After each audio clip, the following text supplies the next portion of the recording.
সবসময় আল্লাহর কাছে দোয়া করি যে আমি ওর মৃত্যু আমি দেখতে পারবো না, আগে আমি মারা যাওয়ার পর আল্লাহ তুমি ওকে নিয়ে যাও। দেশে চিকিৎসা ব্যর্থ হওয়ায় লাইফ সাপোর্টে থাকা বৃদ্ধ স্বামী শাহাদতকে নিয়ে ব্যাংককে গেলেন তনি। তনির ভেঙে পড়া পোস্টে কি লিখলেন নায়িকা অপু বিশ্বাস এবং মাহিয়া মাহি, জানলে অবাক হবেন। টাকার জন্যই বুড়ো মানুষকে বিয়ে করেছে তনি। আরো কতই না কথা শুনতে হতো এই নারী উদ্যোক্তাকে।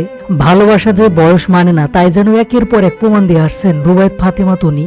এবার দিচ্ছেন জীবনের সবচেয়ে বড় পরীক্ষা। গত কয়েকদিন ধরে দেশের হাসপাতালে তনির স্বামী লাইফ সাপোর্টে থাকলেও চিকিৎসার কোনো উন্নতি হয়নি। কারো সাথে কথা বলছে না তনির স্বামী শাহাদত, চোখও খুলছে না। দিন যত যাচ্ছে ততই যেন চিকিৎসার অবনতি হচ্ছে। অবশেষে দেশের ডাক্তাররা ব্যর্থ হলে স্বামীকে বাঁচাতে দ্রুত ফ্লাইটে করে ব্যাংককে উড়াল দিলেন তনি। দেশের বাইরে চিকিৎসার জন্য নেওয়া হলো তার স্বামীকে। সোমবার বিকেলে এক ফেসবুক পোস্টে তিনি নিজেই বিষয়টি নিশ্চিত করেছেন। সিঙ্গাপুর থেকে এয়ার অ্যাম্বুলেন্স বাংলাদেশে আনিয়ে তারপর ব্যাংককে নিয়ে যাওয়া হয় তনির স্বামীকে। সবশেষ তনি বলেন, আমার জীবনের সবটুকু দিয়ে চেষ্টা করছি, আল্লাহর ইচ্ছা। সবাই দোয়া করবেন আমার ছেলের জন্য হলেও আল্লাহ যেন তাকে বাঁচিয়ে রাখে।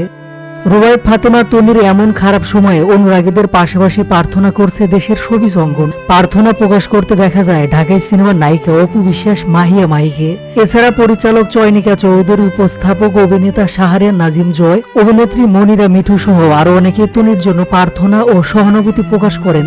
তনির সেই পোস্টে কমেন্ট করে ঢালিউড কুইন খ্যাত নায়িকা অপু বিশ্বাস লিখেছেন, আপু এত ভেঙে পড়বেন না, আল্লাহ আছে। একটা মানুষ কতটা ভালোবাসতে পারে আল্লাহ ঠিক ভালোবাসা আপনার কাছে ফিরিয়ে দেবে। সাথে যোগ করেন প্রার্থনাই মজি। মাহিয়া মাহি কমেন্ট করে লিখেছেন, আল্লাহ থেকে সুস্থতা করবে ইনশাল্লাহ। উপস্থাপক এবং অভিনেতা শাহরিয়ার নাজিম জয় লিখেছেন, আল্লাহর কাছে দোয়া করি, আল্লাহ মালিক। এখনো জ্ঞান ফেরেনি, চোখ খুলছে না, রেসপন্স করছে না। দেশের চিকিৎসকরা ব্যর্থ, আর তাই জরুরিভাবে স্বামীকে ব্যাংককে নিয়ে গেল তনি। এদিকে সমালোচকরাও তাদের ভুল বুঝতে পেরে তনির স্বামীর জন্য দোয়া করছে।